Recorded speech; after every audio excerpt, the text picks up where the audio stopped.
It is easy to think that because I'm doing stuff all the time, that I'm moving the needle, whereas OKRs, having a framework, really helps you measure what is the activity I'm doing really contributing to my overall goal.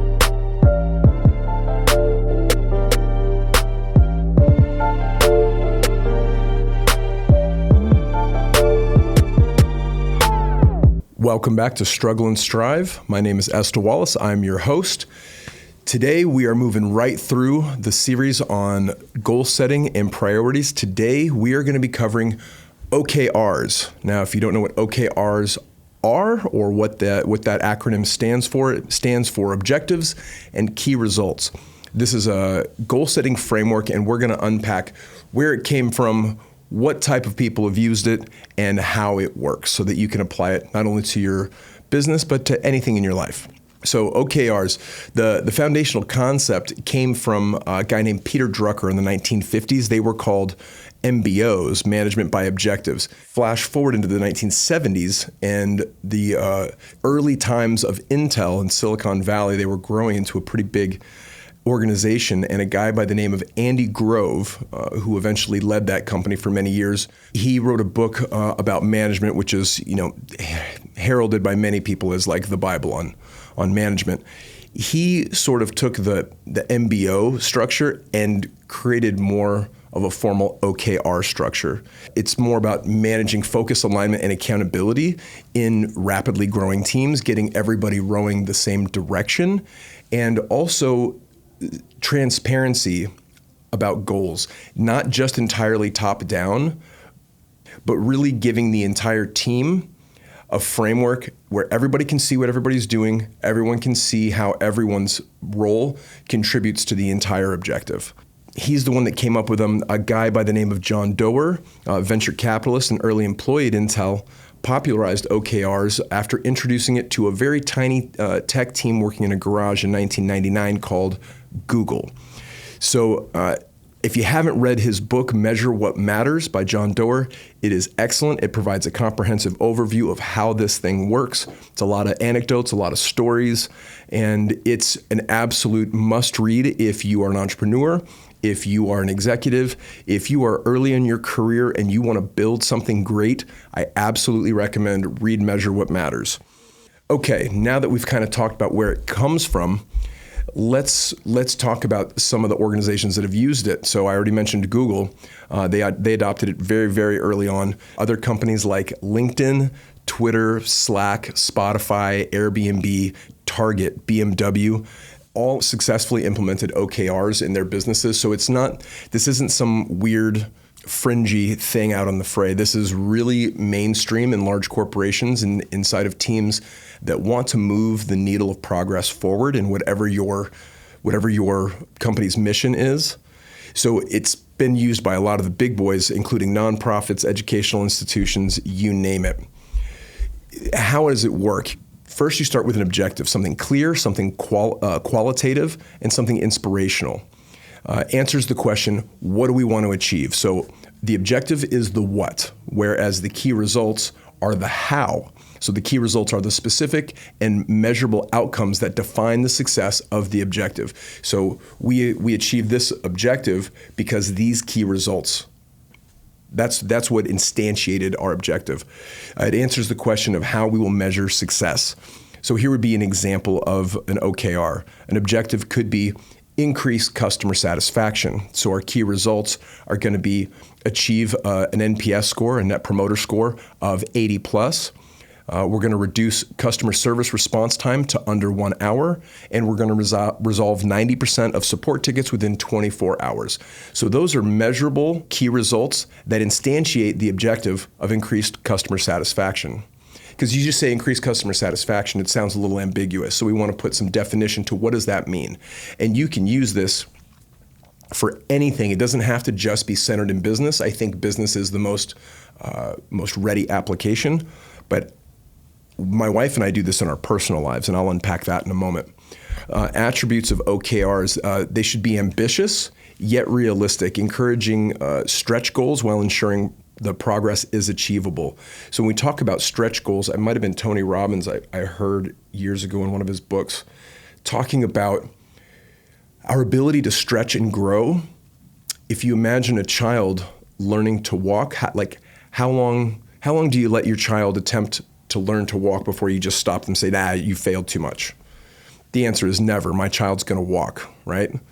And the repeated failure, the repeated progress, the iteration, eventually they get it. And setting the goal outside of today's current parameters, today's current skill limitations or resource limitations is intelligent. It's wise to set the goals a little high, something outside of my reach. That being said, the other side of that coin is let's not make it impossible, all right? We don't want to browbeat ourselves with something that's absolutely unattainable ever. So let's set the goals just out of reach, something we've never done before, but something that we can all conceive of. The rule that I like to use in my companies is I like to strive for something big, and if we can hit what we're reaching for with 70 or 80% accuracy, I'm very pleased. Imagine this in your own life. Imagine you make $50,000 a year right now, and you aim at making $120,000 a year in 2025. If in 2025 you hit $120,000 with 80% accuracy, are you still going to be pleased with your outcome? The answer is an obvious yes. You want to be transparent. You want to share openly across the organization or across your family what the goals are so that you can foster some accountability and some alignment so that people are working together. You also want them to be time-bound. You want these to be time-sensitive.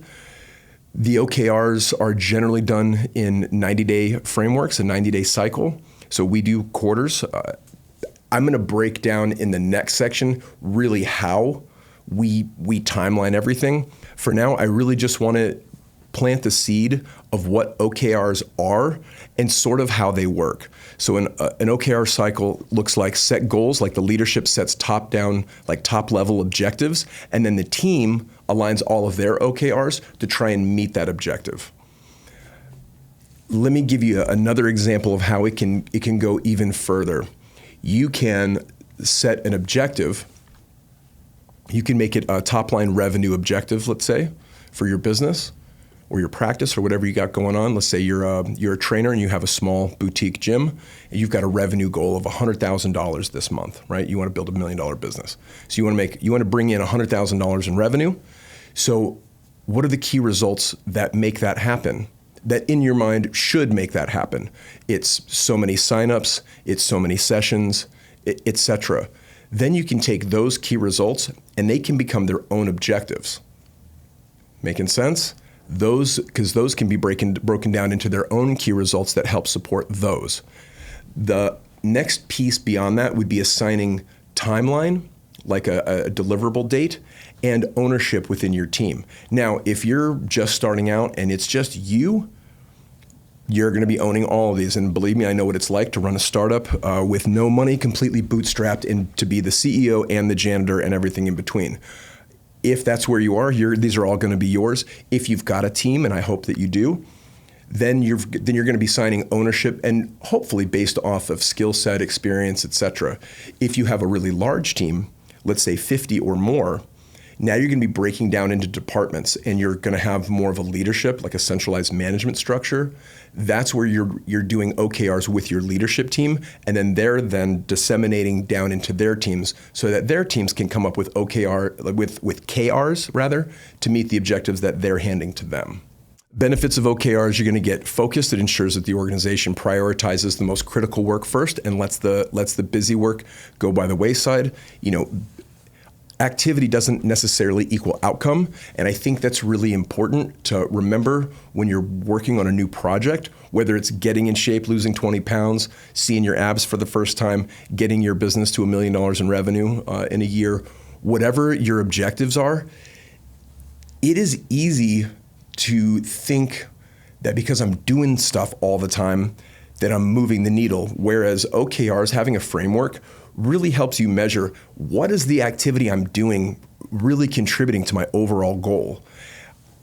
Within my organizations, you could ask around, people will tell you that I say this a lot. I believe that effectiveness comes first and efficiency comes second.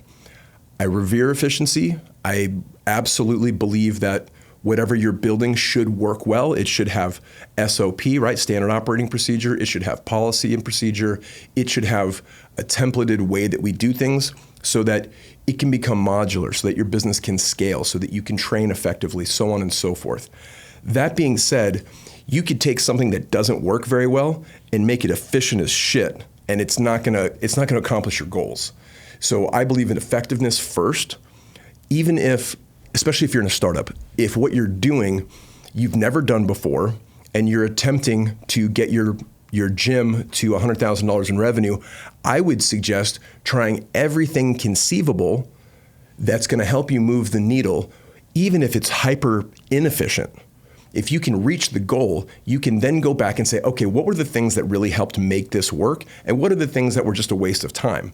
And you can sort of inventory, get rid of the, Pareto's law. You got 20% of your actions are generating 80% of your results. So you can go through and cut out the 80% of the stuff that really didn't help you get there, and then you can create efficiencies within the 20% that actually works. That's really how I've spent my career.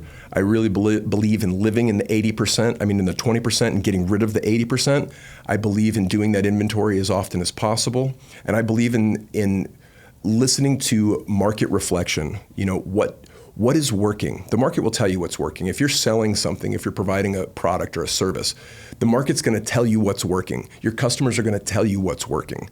Listen to that. Build something that gets their goal, their objective met, and you're going to be able to meet your objectives. And then delegate, automate, or eliminate everything else so that you can really focus on the high value tasks for your business. Okay, now that I've sort of ranted about effectiveness versus efficiency, some of the other benefits of OKRs is alignment, gets everybody rowing the same direction. Accountability, it gives you the ability to track measurable progress across departments if you have a large organization. And it gives you the ability to pivot quickly when something isn't working. And you can ask yourself, is this objective too high? Is it ridiculous now that some time has gone by? Does this not really matter? Has this become part of the 80% of the shit we don't need? That happens. It happens honestly very often.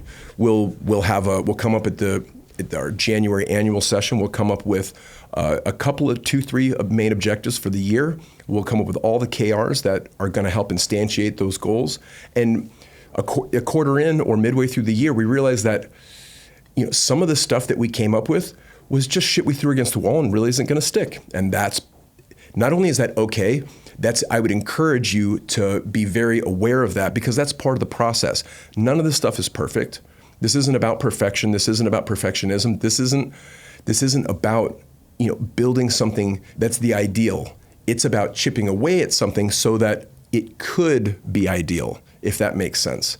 You're not killing yourself to make something perfect. The work of perfection, of perfecting something, isn't making it perfect. It's working on making it perfect. And that's really, in my teams, that's what we're really reaching for. We're reaching for some measure of agility so that we can get better at what we're doing. We can get rid of the stuff that's not really working to support our objectives, our goals. Some common challenges, one of them is setting too many OKRs. Depending on your organization or your department or the industry you're in, setting too many, that can dilute focus. So I would say to err on the side of caution and say that less is more. Using OKRs as performance evaluations rather than growth is also another trap.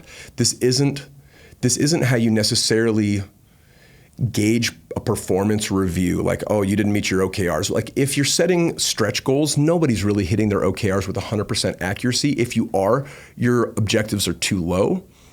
I really want it to be in that tension area where it's 70, 80% accuracy and we're always striving. That being said, it's less about performance evaluation of the team members and much more about your growth metrics. How is the company growing? How is the organization growing? How is my family and its objectives? How are we growing towards those objectives? It's, again, not to be used as a club, rather to be used as a compass.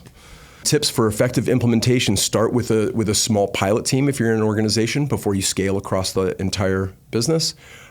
Emphasize learning and improvement over perfect execution. This is about moving the needle, not about hitting it perfect. Regularly revisit your OKRs to see if you need to adapt. If as your priorities change, I'm going to use the mountain as an example, as a parallel. If you're trying to reach the summit and you've never been there before, assuming that you know the exact route to get there is erroneous. We're gonna go in the general direction of the summit, and we may change our minds. We may pivot as we make our approach, as we get halfway there, as we learn more, as the market reveals more. So you want to be flexible. OKRs, again, some of the largest companies on the Fortune 500, on the S&P, were built on this framework. I use this in my family. Honestly, my business has been transformed as a result of it. All of our team members in our organizations know what we're doing, they know why we're doing it, they know what we're reaching for. And while none of us do any of our jobs perfectly, we all get better constantly. We have constant improvement, we have consistent improvement, we're always iterating, and we're always getting better at striving towards our goals. And I hope that you can use this framework to get better at your goals as well. All right, that's it for this episode. I'll catch you the next time.